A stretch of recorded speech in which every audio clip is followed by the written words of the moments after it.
సరే అయితే ఇప్పుడు శాసనసభ్యులు హర్షవర్ధన్ రెడ్డి గారు ఒక 15 నిమిషాల్లో ఇక్కడికి చేరుకుంటారు. ఈలోపు డాక్టర్ కాసిం గారిని మాట్లాడవలసిందిగా కోరుతున్నాను.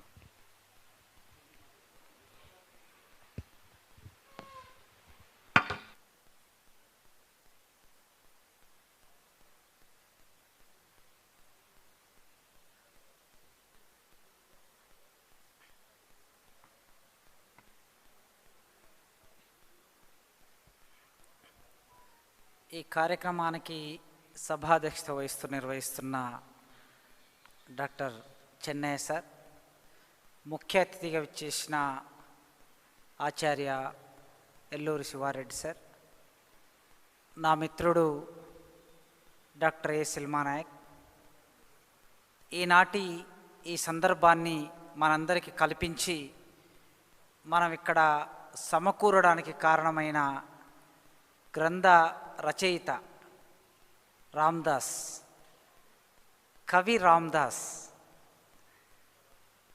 రామ్దాస్లో ఒక 2-3 ఉన్నారు సాహిత్య సమాజంలో. అయితే ఆయన వాట్సాప్ ఓపెన్ చేస్తే కవి రామ్దాస్ అని కనిపించింది నాకు మొన్న. నేను మామూలుగా రామ్దాస్ ఏఎస్పి అని ఫీడ్ చేసుకున్న ఫోన్ నెంబర్. ఆ కవి రామ్దాస్ అని కనిపించగానే నా కాంటాక్ట్స్లో ఎడిట్ ఆప్షన్లోకి వెళ్ళి కవి రామ్దాస్ అని పెట్టుకున్నా. సో ఇప్పటి నుంచి రామ్దాస్, కవి రామ్దాస్. ఈ కవి రామ్దాస్ కవిత్వాన్ని రాసి మన ముందు ఉంచాడు. ఒక 2 రోజుల కిందట ఆర్ట్స్ కాలేజ్కి వచ్చి ఈ పుస్తక ఆవిష్కరణ సభకు రమ్మని ఆహ్వానించాడు. సరే, మామూలుగా సభా కార్యక్రమం కదా వెళ్దాంలే అని అనుకున్నాను. ఆ నెక్స్ట్ డే ఒక కార్డు నా వాట్సాప్ గ్రూప్లో పెట్టాడు. అందులో అతిథుల్లో నా పేరున్నది. ఇదేమిటయ్యా రామ్దాస్, ఏదో నేను సభకు వస్తానన్నాను కానీ అతిథుల్లో పెట్టావు అని అంటే, అంత మాత్రమే కాదు సార్, నా కవిత్వాన్ని గురించి మీరే మాట్లాడాలి అన్నాడు. ఇంకొక అదనపు బాధ్యత పెట్టాడు. బుక్ నిన్న పొద్దున నాకు చేతికిచ్చాడు పుస్తకము. బహుశా ఈ పుస్తకము ఇంకా పూర్తి రూపం సంతరించుకోలేదు. ఆయన దాదాపు 50 కవితల వరకు రాశాడు. ఆ 50 కవితల్లో కొన్ని కవితలను మాత్రమే ఇక్కడ ప్రస్తావన చేసి, నిజానికి నేను ఆవిష్కరించక ముందు మాట్లాడుతున్నా. ఆవిష్కరించిన తర్వాత పుస్తకాన్ని ఇలా చూపించినాక అప్పుడు మాట్లాడితే బాగుండేది, కానీ నేనే చూపిస్తున్నా.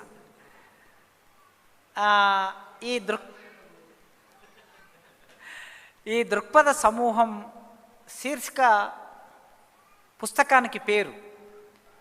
మామూలుగా మేము కవిత్వంలో కవితా శీర్షిక అంటాం. ఒక కవితా శీర్షికని, మంచిగా ఉన్న కవితా శీర్షికని పుస్తకానికి ఎంపిక చేసి పెడతారు.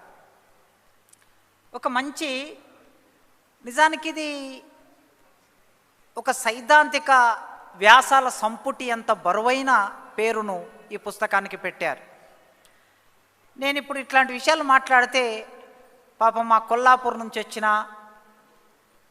బోడబండ కొల్లాపూర్ గ్రామం నుంచి వచ్చిన, లేకపోతే ఇక్కడ వాళ్ళ మామగారు ఉంటారు హైదరాబాద్లో, వాళ్ళు ఇవేవో ఇదేనో కవిత్వము, నిర్మాణము, దృక్పథము, శీర్షిక ఇట్లాంటిదో కొత్త విషయాలు మాట్లాడుతున్నారని అనుకునే అవకాశం ఉంది. కవిత్వం అంటే అట్లా ఎవరు కొంతమందికి సంబంధించిన వ్యవహారంగా మార్చారు. ఈ కవిత్వం ప్రత్యేకత ఏమిటి అంటే, ఈ కవి, ఏ కవి అయినా సరే కవి నేపథ్యం, కవి జీవితం తెలిస్తేనే కవిత్వం అర్థమవుతుంది. ప్రతి కవితలో, ప్రతి వాక్యంలో కవి కనిపిస్తాడు మనకి. కనుక రామ్దాసు కొల్లాపూర్కు అతి దగ్గరగా ఉన్న బోడబండ గ్రామానికి చెందినటువంటి ఆ తండాకి చెందినటువంటి వాడు. కొల్లాపూర్ ప్రాంతం నుంచి వచ్చాం. ఎల్లూరు శివారెడ్డి సార్, అక్కడి నుంచి ఒక 10-15 కిలోమీటర్ల దూరంలో సార్ ఉంటారు. అక్కడి నుంచి ఒక 27 కిలోమీటర్ల దూరంలో నేనుంటాను. ఒక ఒక 10 ఏళ్ల కిందటనే మా ఊరు అచ్చంపేట నియోజకవర్గంలోకి వెళ్ళింది. అంతకుముందు మొత్తం కొల్లాపూర్ నియోజకవర్గంలోనే ఉండేది. బహుశా మీలో కొద్దిమంది బోడబండ తండ నుంచి వచ్చిన వాళ్ళకి మీకు తెలుసు, నాయనపల్లి మైసమ్మ అంటారు. మైసమ్మ దగ్గరికి వస్తారు ఆదివారం నాడు. ఇప్పుడు అది చాలా రిచ్ ప్లేస్ అయ్యి బాగా ఎక్కువ జనాలు వస్తూ ఉన్నారు. అక్కడి నుంచి ఒక 3 కిలోమీటర్లు పోతే మాది అంబటిపల్లి అనే గ్రామం. నేను అంబటిపల్లి గ్రామం నుంచి వచ్చాను. నేను ఒక దళిత్ ఫ్యామిలీలో పుట్టాను, ఎస్సీ మాదిగ కులం. కనుక మా ప్రాంతం నుంచి వచ్చినటువంటి వాళ్ళు కవిత్వాన్ని రాయటం అనేది వనపర్తి సంస్థానం, జటప్రోలు సంస్థానం, ఈ సంస్థానాల్లో పద్యాలు పాడేవాళ్ళు, కవిత్వాన్ని రాసేవాళ్ళు. ఇప్పటికీ కొల్లాపూర్ ప్రాంతంలో పండుగ పూట సంక్రాంతి, దసరా ఇట్లాంటి పండుగలు వచ్చినప్పుడు, ఎండాకాలం ఉగాది వచ్చినప్పుడు ఆటలు ఆడుతూ ఉంటారు. ఎల్లమ్మ ఆట, తర్వాత చిరుతల రామాయణం, భాగవతానికి సంబంధించినది, ఇట్లాంటి కొన్ని యక్షగానాలు వేస్తారు. ఈ యక్షగానాల సంప్రదాయం పద్యము రాయటము, వ్యాకరణం మీద పట్టు ఉండి పద్యం రాయటం అనేది సంస్థానాల్లో పండితులకు సంబంధించిన వ్యవహారం, ముఖ్యంగా బ్రాహ్మణులకు సంబంధించిన వ్యవహారం. బ్రాహ్మణేతర కవులు కూడా ఉన్నారనుకోండి. కానీ ఒక తండాలో పుట్టి అక్షరం ముక్కకు దూరమై అక్షరమే రానటువంటి ఒకానొక స్థితిలో తండాలో పుట్టి ఊరికి దూరంగా తండా ఉంటుంది, ఊరికి దూరంగా పల్లె ఉంటుంది, వాడ ఉంటుంది. వాడంటే మాలవాడ, మాదిగవాడ, కొద్ది ఊరికి దూరంగా. వాటికి ఇంగింత దూరంగా ఉండేది తండా, అడవికి దగ్గరగా పొలాల్లోనే తండా ఉంటుంది. కనుక రామదాస్కు నాకు కాస్త దగ్గర సంబంధం కూడా ఉన్నది సామాజికంగా కూడా. అందుకే ఆ ప్రాంతం నుంచి వచ్చినటువంటి వాళ్ళకి అక్షరాలతో సంబంధం లేకుండానే కవిత్వం అనేది వస్తుంది. మీరు యూట్యూబ్లోకి వెళ్ళి కొల్లాపురం కోలాటం పాట అని కొట్టండి, కొన్ని వందల పాటలు వస్తూ ఉంటాయి. ఈ కొల్లాపురం కోలాటం పాటల్లో ఉన్న శక్తి, కవితాత్మకమైన శక్తి రామదాస్కు అబ్బింది. కవిత్వం రాయటం అంటే ఏమనుకుంటారు, బాగా చదువుకున్నటువంటి వాళ్ళు, పండితులైన వాళ్ళు కవిత్వం రాస్తారంటారు కదా. నిజమే, వాళ్ళు కూడా రాస్తారు. కానీ కవిత్వాన్ని అల్లే వాళ్ళు ఉంటారు, అల్లిక వారసత్వం అంటారు సాహిత్యంలో. ఈ అల్లటం అనేది చదువు రాని వాళ్ళు అల్లేదాన్ని కవిత్వం అంటాం. పాడుతారు వాళ్ళు కవిత్వాన్ని. కవిత్వానికి ఉండే ప్రధాన గుణం ఏమిటంటే పాడటం. పాట నుంచి పద్యం వచ్చింది, పద్యం నుంచి పద్యమే కవిత్వం, పాటనే కవిత్వం. పద్యం నుంచి కొద్దిగా గేయం వచ్చింది, గేయం నుంచి వచన కవిత వచ్చింది. ఇప్పుడు మనం రకరకాల కవితలు రాస్తున్నారు. కనుక మొట్టమొదలు మన గ్రామాల్లో నడుములోంచి నాట్లేసేవాళ్ళు, కొడవలెత్తి కోసేవాళ్ళు, మోపులెత్తి మోసేవాళ్ళు, కుప్పగొట్టేవాళ్ళు, తూర్పారబట్టేవాళ్ళు, భూమి కడుపులో కండ్లు పెట్టి నల్లని మట్టి నుంచి మల్లెపూలు లాంటి మెతుకులను తీసి మన కంచంలో తెల్లటి మెతుకుల్ని పోసేవాళ్ళు అసలైన కవులు వాళ్ళే, శ్రమజీవులే అసలైన కవులు. అంటే ఇక్కడ కూర్చున్న రామదాసు కుటుంబ సభ్యులందరూ, మా తల్లిదండ్రులతో సహా రామదాస్ తల్లిదండ్రులు, బంధుమిత్రులు, వాళ్ళు కవులు. కొల్లాపూర్లో జాలె ఓసినవేమయ్యా ఓ జంగమయ్య, రైకే గుట్టినవేమయ్యా ఓ జంగమయ్య అని ఒక పాట ఉంది, బాగా పాపులర్ సాంగ్ అది. ఆయనను టీవీలోకి పిలిపించి కూడా రామస్వామి చేత పాటలు పాడించారు. జాలె ఓసినవేమయ్యా ఓ జంగమయ్య, రైకే కుట్టినవేమయ్యా ఓ జంగమయ్య. జాలె పోయటము రైకెకి ఏం సంబంధం? అల్లటం. రైకె మీద రకరకాలుగా ఇప్పుడు 1000 రూపాయలు పెట్టి డబ్బున్న వాళ్ళు డిజైన్స్ వేస్తూ ఉంటారు కదా. ఆ అల్లిక అనేది ఎట్లా ఉంటుందో పాట కూడా అట్లా ఉండాలి అని పాటని అట్లా అల్లుకుంటూ వెళ్ళినటువంటి వాళ్ళు జానపదులు. వాళ్ళకి చదువు రాదు, కవిత్వం ఇట్లా ఉండాలని తెలియదు, యతి ఇట్లా ఉండాలని తెలియదు. ఈయన చాలా ప్రాసలు ప్రయోగించాడు, అంత్యప్రాసలు ఉన్నాయి ఈయన కవిత్వంలో. ఈయన ఈ అంత్యప్రాసలన్నిటిని ఇక్కడికి వచ్చినాక నారాయణ రెడ్డి గారి ప్రభావంతో, శివారెడ్డి సార్ ప్రభావంతో, చెన్నయ్య గారి ప్రభావంతో, సినిమా నాయక్ అన్న ప్రభావంతో రాసి ఉండవచ్చు, కానీ ఈ అంత్యప్రాస అని తెలియకుండానే వాళ్ళు వాడుతూ ఉంటారు. మా నాయన చిన్నప్పుడు గుంటక మీద కూర్చోబెట్టుకొని మనం మామూలుగా మన ప్రాంతంలో గుంటక కొడితే ఎండాకాలంలో అది మంచిగా కొట్టాలంటే కొద్దిగా ఒక రాయి పెడతారు దాని మీద. అయితే మా నాయన ఏం చేసేది, రాయి పెట్టకుండా నన్ను కూర్చోబెట్టేది, అందులో నన్ను కూర్చోబెట్టి గుంటక కొడుతూ ఉండేది. ఇక నేను అట్లే కొద్దిసేపు అయినాక నిద్రపోయేది. అయితే మా నాయన పాట పాడుతూ ఉండేది, అద్భుతంగా కోలాటం పాటలు పాడుతూ ఉండే. ఆయన పాడిన ఒక పాట నాకు ఇప్పటికీ గుర్తు, నాకు 6-7 సంవత్సరాల వయసులో పాడిన పాట అది.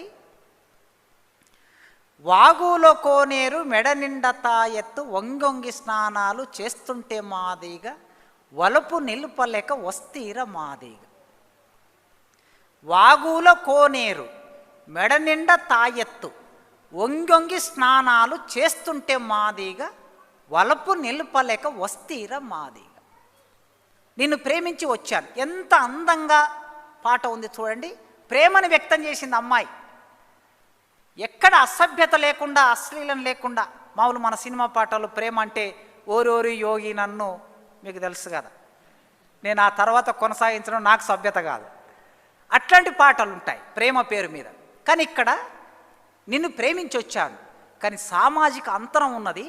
ఆ సామాజిక అంతరాన్ని చెప్పడం కోసం అక్కడ నీళ్ళ వంటి కులము నీదీర మాదిగా పాళ్ళ వంటి కులము నాదీర మాదిగా నీళ్లకు పాళ్లకు భేదము మాది. నీది తక్కువ నాది ఎక్కువ అని చెప్పలే, పోలిక తీసుకున్నది. నీళ్లను పాళ్లను పోలిక తీసుకొని ఆ పాటలో వ్యక్తం చేశారు. ఈ పోలికలే కవిత్వం. కవిత్వం అంటే ఏమో కాదు, ఇవే ఇట్లా రాస్తుంటారు రచయితలు, కవులు, సాహిత్యం తెలిసిన వాళ్ళు ఇట్లా రాస్తూ ఉంటారు. కనుక కొల్లాపురం ప్రాంతం నుంచి వచ్చినటువంటి మా వాళ్ళందరూ, రాజగారి కోట ఉన్నది కొల్లాపురంలో, ఆ ప్రాంతంలో మమేకమైన జీవితము రామదాసుకున్నది. ఆ తండాలో పుట్టి పెరిగినవాడు. పూర్తిగా చదువుకునే అవకాశం లేదు. 5 మంది పిల్లలు. వాళ్ళ కుటుంబంలోనే పిల్లలు లేనటువంటి వాళ్ళు రామదాసును దగ్గరికి తీసుకొని పెంచుకుంటామని తీసుకున్న రామదాసు తినడానికి కూడా తిండి లేని ఒకానొక స్థితిలో పురుషోత్తమరావు గారు, కొల్లాపురంలో పురుషోత్తమరావు గారు, ఆయన దగ్గరికి వెళితే రామదాసు తల్లిదండ్రులు తీసుకొని వెళ్ళినప్పుడు ఆ పురుషోత్తమరావు గారు శివారెడ్డి సార్కు పరిచయం చేస్తే, పరిచయం చేసిన ఒక 15 సంవత్సరాల తర్వాత ఇదిగో రామదాసు ఇట్లా వ్యక్తమయ్యాడు మన ముందు. శివారెడ్డి సారు ఎవరికైనా మేలు చేస్తారు. ఆయన మేలు చేయాలంటే మేలు చేస్తారు. ఎవరికి హాని తలపెట్టే మనిషి కాదు. దాదాపు నేను 20 ఏళ్ళుగా చూస్తున్నా సార్ని. ఈ హాని తలపెట్టని ఒకానొక మనస్తత్వం ఎక్కడి నుంచి వచ్చిందంటే అది మళ్ళీ కొల్లాపూర్ ప్రాంతంలో ఉండే ఆ నైసర్గిక స్వరూపం, ఆ పేదరికం, అక్కడ ఉండే ప్రజల అమాయకత్వం దాని నుంచే వచ్చింది. కోపం వస్తే ఒక మాట ఎదుటనే అనటం, పొట్టమీన కొట్టే రకం కాదు. కనుక రామదాసుని తీసుకొచ్చి పరిచయం చేస్తే, రామదాసుని తీసుకొచ్చి సార్ పరిషత్తులో పెట్టాడు. కేవలం రామదాసును మాత్రమే కాదు, రామదాస్తో పాటు తర్వాత తమ్ముళ్ళందరూ ఒకరి తర్వాత ఒకరిని ఇక్కడికి శివారెడ్డి సార్ తీసుకొచ్చాడు, నిలబెట్టాడు ఇంతమందిని. ఇక్కడికి వచ్చిన తర్వాత రామదాసు చాలా అమాయకంగా ఉండేవాడు. మాట్లాడవయ్యా, గట్టిగా మాట్లాడవయ్యా. కొన్నాళ్ళు నేను ప్రిన్సిపాల్గా ఉన్నప్పుడు కాలేజీలో పనిచేసాడు. సాయంత్రం college, day time Narayana Reddy sir దగ్గర పనిచేసి సాయంత్రం మా కాలేజీకి వచ్చేవాడు. గట్టిగా మాట్లాడవయ్యా అంటే, సార్ నాకు కొద్దిగా నచ్చి వస్తుంది సార్, నేను సరిగ్గా గట్టిగా మాట్లాడలేనండి. లేదు, నువ్వు మాట్లాడగలుగుతావు, ఫస్ట్ నీ మాటని పెకలించి గట్టిగా మాట్లాడు అంటే, అట్లా మాట్లాడుతూ ఏం చదువుకున్నావు అని అడిగాను.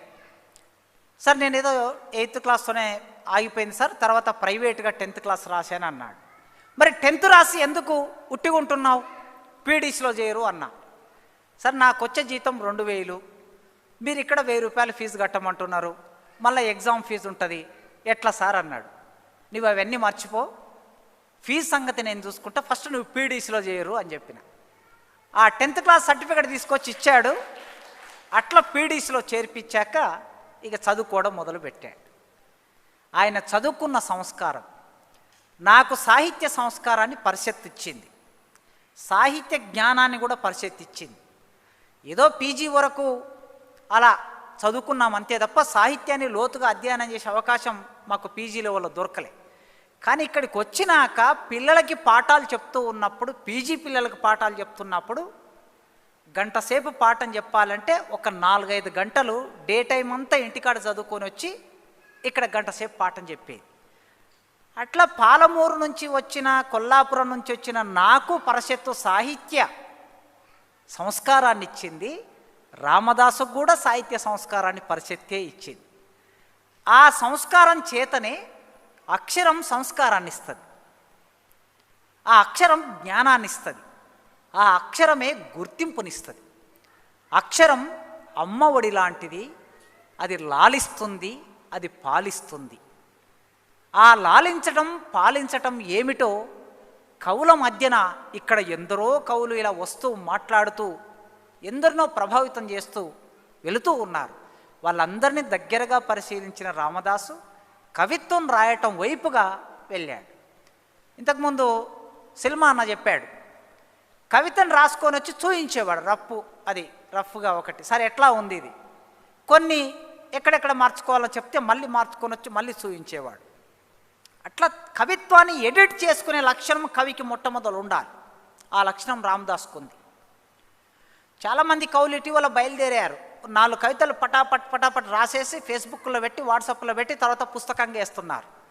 వారు రాసిన వాక్యం పట్ల వారికే మమకారం లేనప్పుడు పాఠకులకి మనకే ఉంటుంది. మేము కవిత్వం పరిభాషలో ఏం చెప్తామంటే వాక్యాన్ని మాగబెట్టండి అంటాం.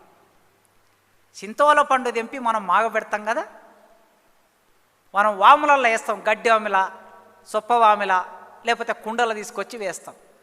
ఒక 4-5 రోజులు అది మాగినాక దాని రుచి ఏమిటో తెలుస్తుంది.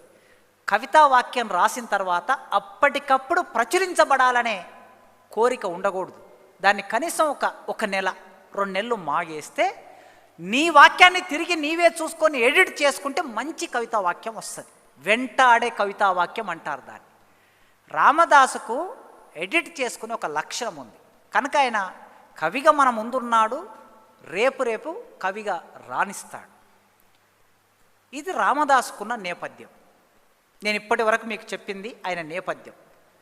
ఈ నేపథ్యము తెలిస్తేనే ఈ దృక్పథ సమూహం అర్థమవుతుంది. ఆ నేపథ్యం తెలియకుండా డైరెక్ట్ రామదాసు కవిత్వం చదివితే మనకు అర్థం కాదు. ఆయన రాసుకున్న మొదటి కవిత, నిజానికి దీన్ని ఇంకా ఫైనల్ చేయలేదని చెప్పాడు ఆయన.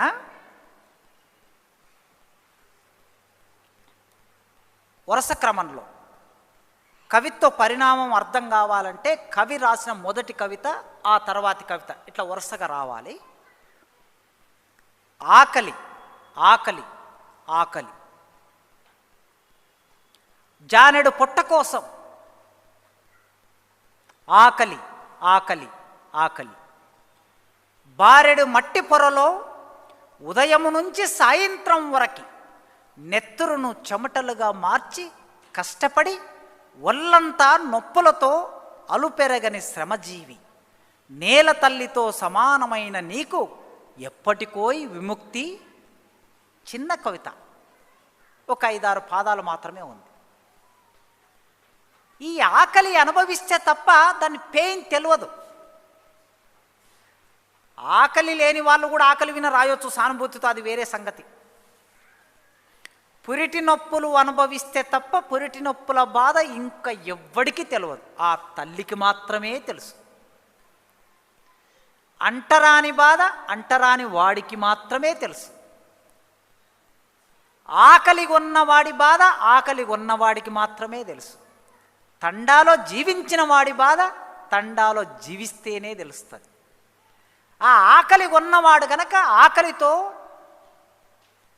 పొట్ట కట్టుకొని జీవించిన వాడు గనక, ఆ ఆకలితో అలమటిస్తూ హైదరాబాద్కు వచ్చిన వాడు ఆకలితో మొదటి కవిత మొదలుపెట్టాడు. ఇది ఆయన రాసిన మొదటి కవిత.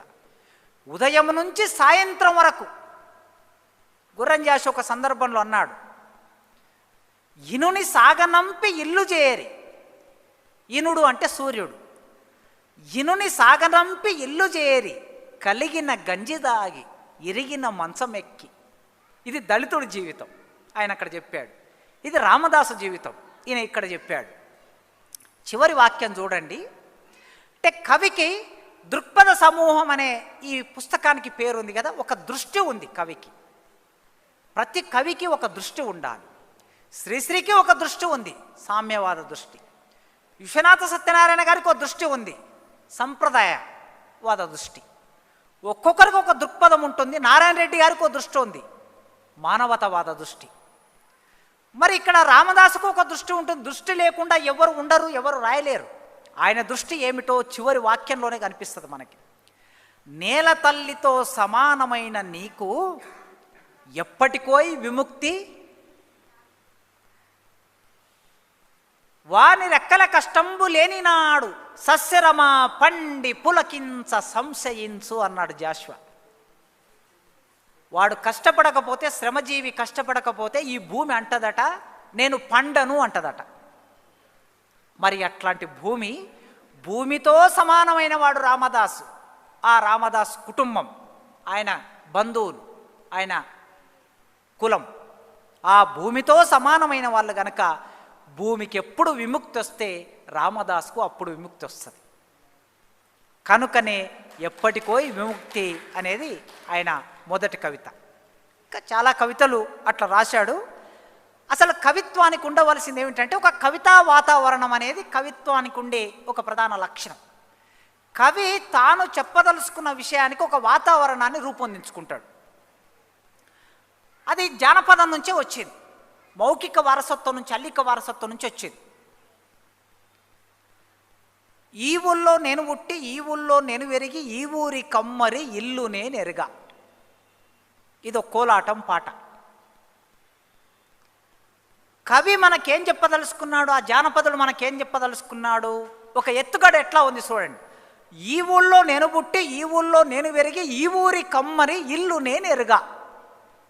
వెంటనే శ్రోతకి, పఠితకి ఆశ్చర్యం వేస్తుంది. అరే ఈ ఊళ్ళో పుట్టినంటున్నాడు, కమ్మరి ఇల్లు తెలవకుండా ఎట్లా ఉన్నాడు అనే ఆ వాతావరణాన్ని, దాన్నే కవితా వాతావరణం అంటాం మనం. చెప్పాడు నెక్స్ట్, కమ్మరి ఇంటికడ కలిమాప చెట్టు, కలిమాప చెట్టు కింద నేటైన కొలిమి, గంపతో బొగ్గులు తుమ్మెద మోతాలు, లేచేటి మిరుగులు రాంబాణాలు. ఇది ఏ ఛందస్సు వ్యాకరణం తెలిసిన కవి ఇంత అద్భుతంగా రాయగలడు? మీరు ఆలోచించండి. ఏ అక్షర ముక్క రాని ఒక నిరక్షరాసుడు అల్లినటువంటి కవిత ఇది. కమ్మరి ఇంటికడ కలిమాప చెట్టు, కలిమాప చెట్టు కింద నేటైన కొలిమి, గంపతో బొగ్గులు తుమ్మెద మోతలు, లేచేటి మెరుగులు రాంబాణాలు. ఈ లేచేటి మెరుగులు రాంబాణాలు అనే ఒక ఊహ కొల్లాపూర్ సార్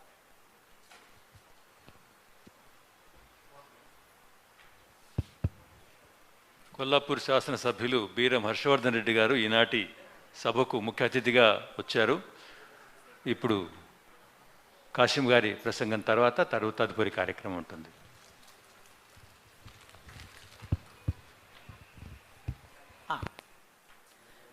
ఆ కవిత్వానికి ఉండే మౌలిక లక్షణంలో కవితా వాతావరణం అనేది అది జానపద అల్లిక వారసత్వం నుంచే వచ్చింది. అందుకే ఆయన అక్కడ ప్రశ్న వేసుకున్నాడు, ప్రశ్నకి సమాధానం చెప్పుకున్నాడు. కమ్మరి ఇంటికడ కలిమాప చెట్టు, కలిమాప చెట్టు కింద నేటైన కొలిమి, గంపతో బొగ్గులు తుమ్మెద మోతలు. మీరు గ్రామీణ ప్రాంతం నుంచి వచ్చిన వాళ్ళు కనుక కమ్మరాయన కర్రు చేసి ఇవ్వాలంటే మన ఇంటి నుంచి ఒక ఇనుప ముక్క పట్టుకొని దానికి తగిన బొగ్గులు గంపలో పెట్టుకొని ఆయన దగ్గరికి తీసుకెళ్తే ఆ బొగ్గులతో, ఆ ఇనుప ముక్కతో కర్రు చేసి ఇచ్చేవాడు. ఇది ఇప్పటికీ మా కొల్లాపూర్ ప్రాంతంలో అవసరాలు ఉన్నటువంటి కొన్ని ఊళ్ళల్లో నడుస్తూ ఉన్నదనుకోండి. మా చిన్నప్పుడు చాలా ఎక్కువగా ఉండే. ఈ విషయాన్ని చెప్పి, అమ్మిరెరా మన గొర్రు అమృతం బోలే పోతనే మన గొర్రు బొడ్రాయి మొక్కే, అసుంటు బాయర అనుమండ్లు మొక్కే, నిలిచెరా మన గొర్రు నిండు రేగట్ల. ఒక క్రమాన్ని ఏరేరి కట్టిర్ర ఎర్రెడ్ల గొర్రు, పారాడి కట్టిర్ర పసెడ్ల గొర్రు. పసెద్దు అనేది కొల్లాపూర్కు మాత్రమే సంబంధించిన పదం ఇది. పసెద్దు అంటే తెల్ల ఎద్దు అనే అర్థం.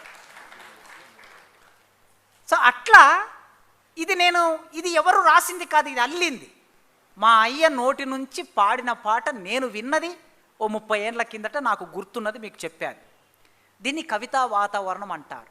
మరి ఇక్కడ రామదాసు ఎట్లాంటి కవితా వాతావరణాన్ని తీసుకున్నాడో చూడండి. కన్నీటి నివాలి. ఎవరి గురించి రాస్తున్నాడు? అమర జవాన్ల గురించి. ఒక 2 రోజుల కిందట ఒక జవాన్ ఒరిగిపోయాడు ఈ దేశం కోసం. ఆ అమర జవాన్ల కోసం రాస్తూ, మన దేశానికి ఇది ఒక చిమ్మ చీకటి రోజు, అర్ధరాత్రి తట్టి లేపిన పీడ కళ. డైరెక్ట్ జవాన్ వీరత్వాన్ని చెప్పొచ్చు, అట్లా చెప్పదలుచుకోలేదు. మనల్లో ఉత్కంఠత రేపి కవిత్వాన్ని చదివించేటట్లు చేయటం, అది కవి ప్రతిభ. అర్ధరాత్రి తట్టి లేపిన పీడ కళ, ఉలిక్కిపడ్డ తల్లిదండ్రుల గుండెలు ఉద్వేగంతో ఉరకలేసినాయి. కన్న కొడుకుల అకాల అస్తమయం, ఎన్నటికీ ఒడవని కన్నీటి కథ. అనుకోని ఆపద ముంచుకొచ్చింది, ముంచివేసింది. త్యాగాల సూర్యులు మామూలుగా విప్లవ కవులు రాస్తూ ఉంటారు సూర్యుడిని త్యాగానికి ప్రతీకగా చేసి. సరే, మన రామదాసు కూడా ఒక దృక్పథం ఉంది. త్యాగాల సూర్యులు పుల్వామాలో రాలిన పున్నమి నాటి చంద్రుడు రాలటం అనే ఆ పోలిక, ఉపమానం అనేది కవిత్వం మీద, భాష మీద ఎంతో పట్టుంటే తప్ప అట్లా రాయలేరు. చుక్క రాలింది అంటారు. చుక్క రాలింది. సుకవి మరణించనొక తార రాలిపోయే, రాజు మరణించనొక తార రాలిపోయే, సుకవి మరణించనొక తార గగనమెక్కి అని గురంజేశ్వర్ రాశాడు. ఆ వీరుని కోసం చుక్క రాలుతుంది, చుక్క తెగిపోయింది అని అంటాము, కానీ పున్నమి నాటి చంద్రులు రాలిపోయారు అంటే ఇక్కడ వీరులకి ఆ పున్నాన్ని ఆపాదించాడు. ఇది కవితా వాతావరణం. మంచి కవితా వాతావరణం ఉండి మంచి రాయగలిగిన ప్రతిభ రామదాసుకున్నది. కవిత్వంలో అది వ్యక్తమవుతూ ఉన్నది. ఈ మొత్తం కవితలో నాకు మంచి కవితగా అనిపించిన కవిత, అన్నీ మంచివే, కానీ నాకు ఒక పాఠకుడిగా నాకు మంచిదనిపించింది. నా తల్లి గర్భంలో నేను పెరుగుతున్నప్పుడు,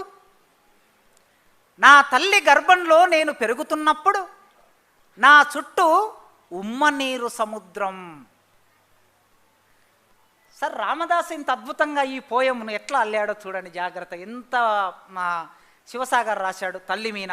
సార్, నన్నయ్య నుంచి నేటి వరకు చాలామంది రాశారు, కానీ నేను ఈ కవిత చదివి నాకు ఆశ్చర్యపోయిన, రామదాసు మా విద్యార్థి ఇంత మంచి కవిగా మారాడని చాలా సంతోషం అనిపించింది. నా తల్లి గర్భంలో నేను పెరుగుతున్నప్పుడు, నా చుట్టూ ఉమ్మనీరు సముద్రం. అవనిపై నేను అడిగేసినప్పుడు, నా చుట్టూ ఉప్పు నీటి సంద్రం. ఏ దిక్కు చూసినా కులమతాల పేరుతో ఉగ్రవాదం. సరే, ఉగ్రవాదం అనే పదం ఇక్కడ ఎందుకు వాడాడు ఏంటి అనే చర్చలోకి నేను వెళ్ళట్లేదు, కానీ ఏ దిక్కున చూసినా కులమతాల పేరుతో ఉగ్రవాదం. మనిషికి మధ్య పెను విషాదం. ఏ మూలన వెతికినా అవినీతి చిహ్నం. మంచు కొండల గుండెల్లో దిగుతున్న కత్తులు, ప్రవహిస్తున్న రక్తధారలు ఒక విచిత్రం.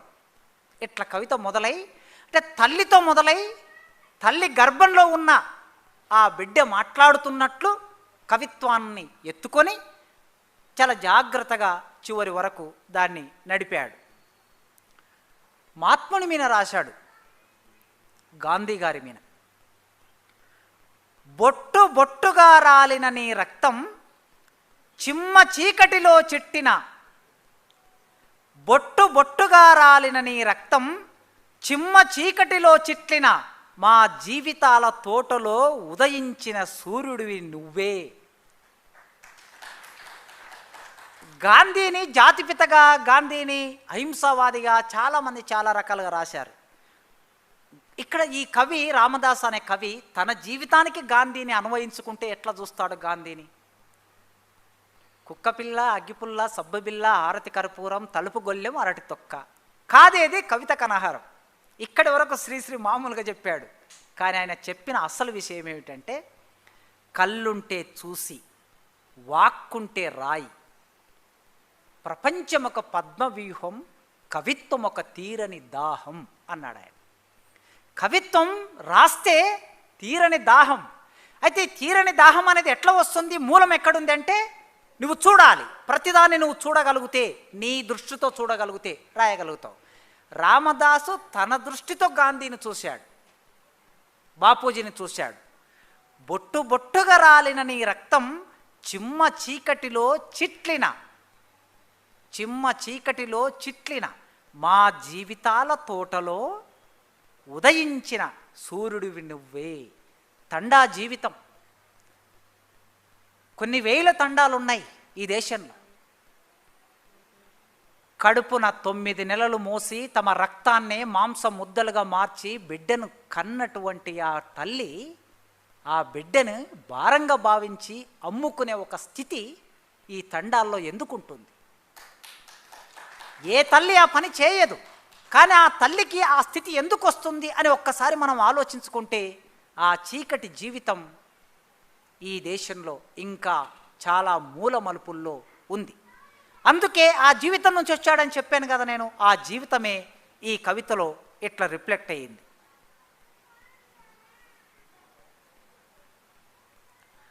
నా మదిలో కవిత ఓ కవిత.